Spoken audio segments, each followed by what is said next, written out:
Is it just me, or are companies getting cooler with how they're doing crossovers? No, you are definitely right. Seriously, there are crossovers everywhere. What on earth is going on in Fortnite? Rick Sanchez can fight Iron Man and Naruto in that game. Alright, it's been a month. Does anybody still care about learning with Pibby? Well, I guess I'll find out based on how many likes this video gets. That's my way of psychologically manipulating you into liking the video. Did it work? My previous videos about this unique Adult Swim short have received thousands of comments from fellow fans. Everyone's commenting with theories, cartoon trivia, and even corrections for mistakes I've made. So if you haven't checked out my previous Pibby videos, be sure to watch my new playlist, which is linked around this video, that contains every video I've made so far about it. If you're new to my channel, please consider subscribing and turning on notifications so you don't miss anything. I make content about a huge variety of cartoons, like my episodic Owl House review podcast that my friends and I have been making. Now let's get into this and read some comments. Starting right off with a very important correction. Many of you pointed out that in my Every Pibby Reference Explained video, I completely forgot to mention two very important and obvious cameos. I missed out on mentioning Lion from Steven Universe and Darwin from The Amazing World of Gumball, who both appear very briefly in the big ending fight scene. Now, of course, I actually did notice these two characters when I was writing that video. It's just that I was in a huge rush to get that script done, so I just completely forgot to write about them. I don't know how. I mean, Lion especially, he was so obvious, and he was even on the thumbnail that I made, and I spent like an hour on that thumbnail.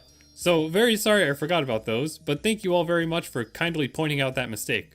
Now this is a comment about the sort of timing window of when Pibby gets a scratch on her eye. It would seem like Pibby gets the scratch when she first meets Malria in this mansion scene, but later on she's talking to Malria and Beta and she doesn't have the scratch. So this is either a continuity mistake, or she actually meets Malria before this mansion scene, even though it kind of seems like this would be the scene that Malria is introduced in. Although this did make me realize the pretty interesting idea that Malria is probably the one who scratched Pibby to begin with. Like in this scene when they're in the mansion and Pibby's eye is bleeding, there's a definite claw mark, so it's very easy to assume that it was Malria who scratched her here.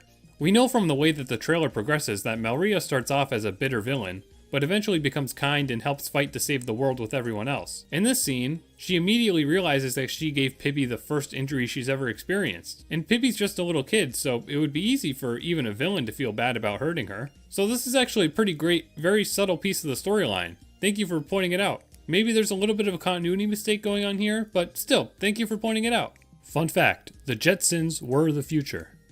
Yes, the Jetsons is a series that takes place in the future. Technically, it's still the future because that show is set in 2062. So, hopefully we'll end up living in that perfect Jetson world by then. Also, historically, that show was made around the time that the space race was happening. So it was actually made as a very timely series because space exploration and sci-fi stories became really popular back then.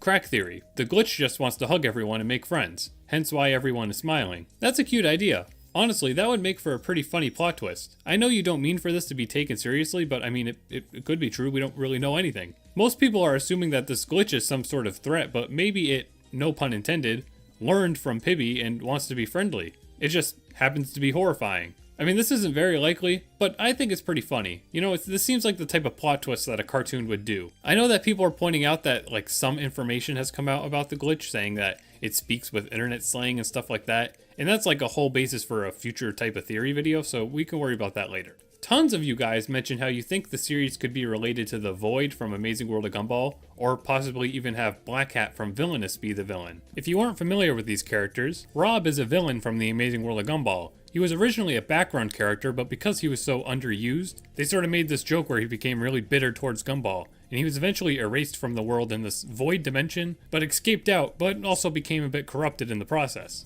Black Hat is the main character of Villainous, which is a Cartoon Network series only available in Latin America. He's a very powerful demon sort of villain who wants to take over the world, though him and his henchmen aren't very good at it. It's been a long time since I last watched those Rob episodes of Gumball, but I remember those being pretty awesome. I can see where the connection is coming from, given the TV meta and the glitch aesthetic going on in both scenarios. Black Hat, I guess, is a popular theory just because, well, he's a villain, I guess. And that series has done a ton of its own little cartoon crossovers. Like there was a whole series of Black Cat reviewing other cartoon villains. So this does make a lot of sense. There's some very cool theories, and it's really clever of all of you to make these sorts of connections.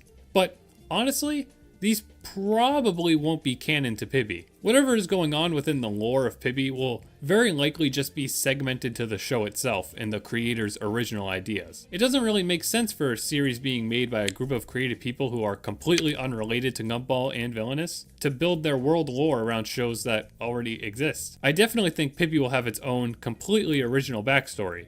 Plus, Villainous is, for some unfair reason, still only legally available in Latin America, so I don't see why they would use that as the basis of the storyline when it's kind of a show that can only be watched in one region of the world, technically. It's kind of obscure, though of course it wouldn't be obscure if they just went and released it worldwide. Please, I want to watch it, why haven't they done that? Having to watch other shows to understand the story of Pibby is something that is unlikely.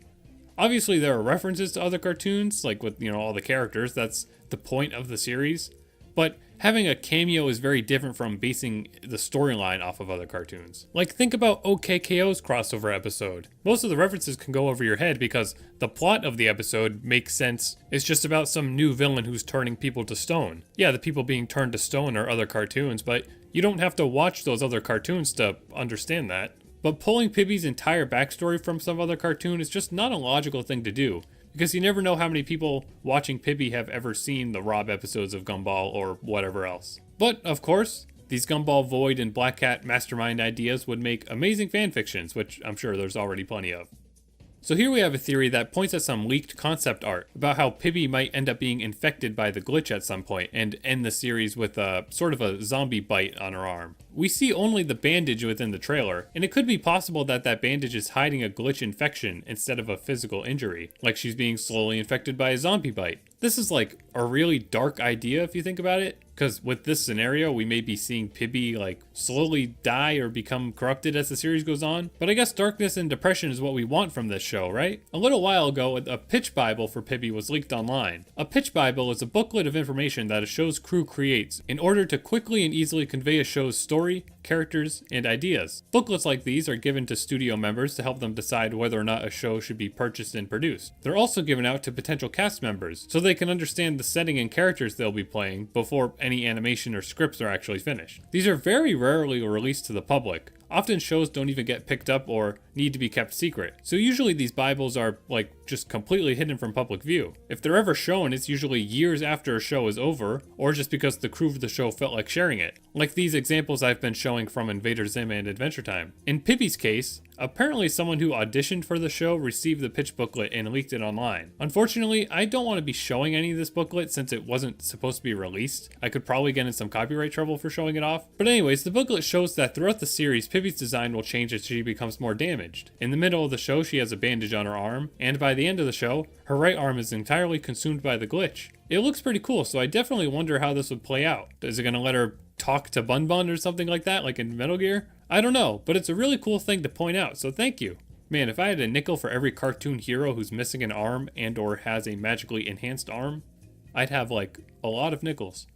That arm belongs to a member of the Thundercats. So another arm-related comment, but a completely different one. This comment is from my short video where I covered all the cameos on the promotional poster. I was seeing many people online saying that this character here is Space Ghost, who's an old superhero character. But it does not look like him at all to me. His arm has claws and it's all zombified, and no other character has their design altered like that, so I don't see why they would do that for Space Ghost. This definitely is not his arm. So even myself was thinking that this arm was some sort of Thundercats character, and it seems like a lot of the comments here agree with that. It's just so shrouded in darkness you can't really tell, and I don't really know much about Thundercats. A lot of, 80s superhero shows look very, very similar, so I wasn't really sure to say that this was Thundercats, but a lot of you guys think that it is. I was leaning more towards it was maybe the villain character, who's Mumra, apparently. Good name. A lot of other people are saying Lion-O, who's the main character of the series. And that definitely does seem possible if you look really closely at the armor that you can, barely see.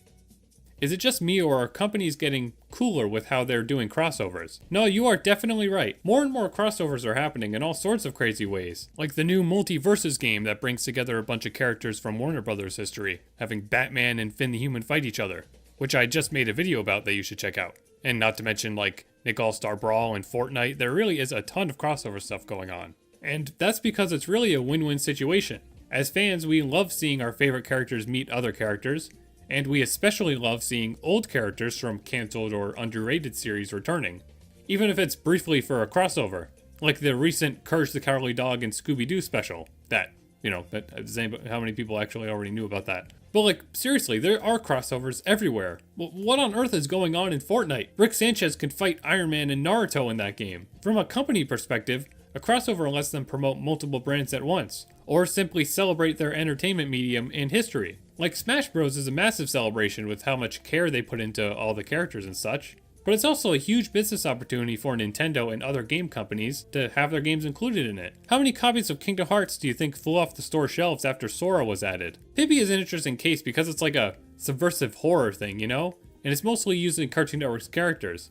But it's also referencing Disney and Nickelodeon. But from what we know and what is very, very likely to be the case, Nick and Disney didn't actually work on this short at all and would probably not work on the actual series at all. So really, including references to that stuff and kind of putting this horror spin on the whole thing just kind of creates this idea that Pibby's intentionally just a very creative crossover. It's meant to be a subversive celebration, not really meant to be an advertisement of Warner Brothers brands like, say, Space Jam 2, Space Jam 2, Space Jam 2. The creators of Pibby are definitely just huge animation fans, and they're using their knowledge of cartoons to create a truly unique, horrifying, channel surfing adventure. It must have been so fun to come up with this show and decide what references to include. Even the promotional poster has totally different characters from what's seen in the short, so they really had a lot to work with and had to decide who to use. And if this becomes a full series, we will see even more lovely, violent crossover insanity. And that's what excites me about Pibby, and I'm sure it's part of what excites you all too. So thank you for the amazing support on my recent videos.